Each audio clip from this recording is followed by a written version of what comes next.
Now, if I told you that James Gunn would use his power to bring his friends to the DC slate, you'd probably think I was lying. You'll never guess who will probably join the new DC universe. And you'll never believe what the co-president said about his cast. Gunn will work with his family again at his other job. His family, of course, is the cast of the Guardians of the Galaxy franchise. And his other job is as the co-president of DC. The director talked about how he's gotten so close with the members, like Dave Bautista, Zoe Saldana, and Chris Pratt, and is excited to see what's in store next. Guardians of the Galaxy Volume 3 looks like it'll be the last space adventure for the team, and after seeing the trailer, someone's dying. Don't worry, I don't know who it is, so you don't need to worry about spoilers. But the MCU isn't going anywhere, because they've got a very long set of movies scheduled. But Gunn might be stepping away from the Guardians, because that's what directors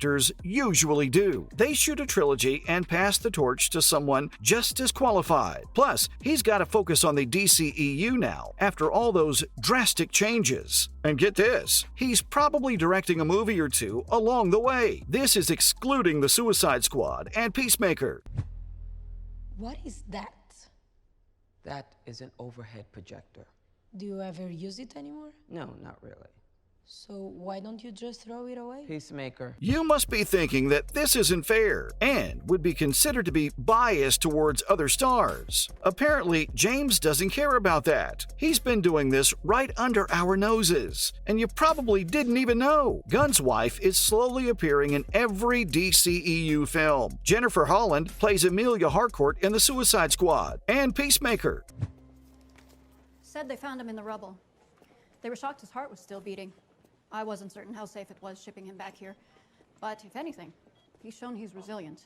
Her role was an NSA agent who worked with Amanda Waller and Argus to monitor Task Force X, but for some reason, she keeps showing up everywhere. Back in Black Adam, Superman wasn't the only guy with a jaw-dropping cameo in the movie, because Harcourt made an appearance too. It's also rumored that Holland will be reprising her role in the new Shazam sequel this year. What's the point? Well, some fans think she's got some Nick Fury vibe in the DC universe. Others think that this is practically nepotism in Gunn's favor. Amelia has no business being in as many movies as she is, especially now that James fired like 90% of the DCEU. Yeah, in case you haven't heard, Henry Cavill, Gal Gadot, Patty Jenkins, Ray Fisher, and even Dwayne Johnson are all out of this once-beloved franchise. The Peacemaker director has a plan which isn't setting well with the fans, but for some reason, his wife plays an essential role in all of it. Okay, I get the involvement of Argus and Amanda Waller in Black Adam, but Shazam too? It's only a matter of time till we see someone like Margot Robbie in a Marvel movie, because this guy is playing on both teams. Unless something like that has already happened. Cast members of the Suicide Squad are appearing in the Guardians of the Galaxy 3. Ratcatcher 2 actress Daniela Melchior and Clemson Mern actor Chakudi Iwuji are both going to Marvel. Not for good, obviously, but Daniela is credited as an unnamed character, while Chakudi is cast as a high evolutionary who play the antagonist of the movie. Oh, and that's not all, because the director's brother Sean Gunn has already been in both Guardians of the Galaxy and the Suicide Squad. Talk about resourceful connections. As unfair as this may sound, James is the boss, and no one can say no to him. If executives don't have a say in the supposed nepotism going on in these franchises, perhaps the fans can? People are not supporting Gunn's decisions either, and this means both Marvel and DC fans. You know, since there's always a rivalry between those two, DC supporters, especially those that religiously adore Zack Snyder's movies, are not settling with the co-president's decisions. This is mainly because of how James removed over half of the very talented ensemble in the universe. I still can't wrap my head around the letting go of Henry Cavill. No one could be a better Superman. These Snyder fans also dislike everything that came after Zack Snyder's Justice League, because nothing compares to their favorite director's vision. Other fans who support any content from either franchise don't see this to be an issue, as long as they're getting their money's worth when they're watching these movies. But this means that if the Guardians are saying goodbye after the third part, actors like Batista might as well be playing Bane. That is, if there ever is a Batman in this universe. Face it, nothing beats Robert Pattinson by a mile. Who knows? Maybe Zoe could be the new Wonder Woman. The mission of these co-presidents for this universe is to give the fans what they want. Okay, we definitely didn't ask for a soft reboot, but there is a plus side to this. A fraction of DC supporters isn't completely against the idea of mixing actors and actresses between the two franchises. With someone like Chris Pratt making his way to a rebooted DCEU, fans are thinking of different characters that would suit him. For starters, Ted Kord seems to be a pretty good fit. Blue Beetle is making its way to theaters on the 18th of August this year, and there hasn't been much news about the casting. From some set images, we can see a glimpse of Kord Industries that's owned by, you guessed it, Ted Kord. If you're not familiar with this character, he's Jamie Reyes' predecessor to the Blue Beetle Scarab. If you're still confused about who that is, please pick up a comic book. Victoria Kord, who's assumingly Ted's sister, will be joining the live-action film as an antagonist. She'll be played by Susan Sarandon, and if you squint your eyes hard enough, then, yeah, I see it! She could definitely pass as Pratt's sister. Plus, this would be a good challenge for the Star-Lord actor, because Ted is known to be a rather serious character. For most of his career, Chris has always had goofy roles like Peter Quinn, Emmett from the Lego Movie, and Andy from Parks and Recreation. Even Jurassic World had a bit of non-seriousness about his role. Now, if we were to stick with a more comedic role, Booster Gold is Pratt's fictional alter ego, apart from Star-Lord, of course. But this character is like perfect for the Super Mario voice actor. Sure, there are a bunch of actors that would be an even better fit, but hey, I'm working with what I got here. The charismatic personality, infectious smile, and good sense of humor are everything that Pratt already possesses. No, there aren't any plans for Booster to show up in the DCEU, but you never know. This time-traveling hero can appear in either Blue Beetle, The Flash, or even Lobo, assuming Lobo was happening in the first place. If you think that the second Blue Beetle or Booster Gold doesn't suit Chris's acting skills, then that's okay, because I have another character or two in mind. Guy Gardner could help Pratt let loose a little. This Green Lantern is very short-tempered, cocky, and a huge loudmouth. Perfect! Fans are aching for some sort of Green Lantern Corps content, and this seems to be the perfect way to introduce the Guardians of Earth. See? He still gets to be a Guardian of some sort. If all else fails, James Gunn is in charge after all, and he might as well end up casting the Jurassic World actor as Superman. Don't freak out because, in all honesty, none of us want that to happen. Fans are probably happy if Chris doesn't switch to DC Films and ends his career as a superhero with Volume 3 of the Guardians of the Galaxy. So that's what the fate of these franchises looks like for now. See you in the next video, hopefully with some new updates.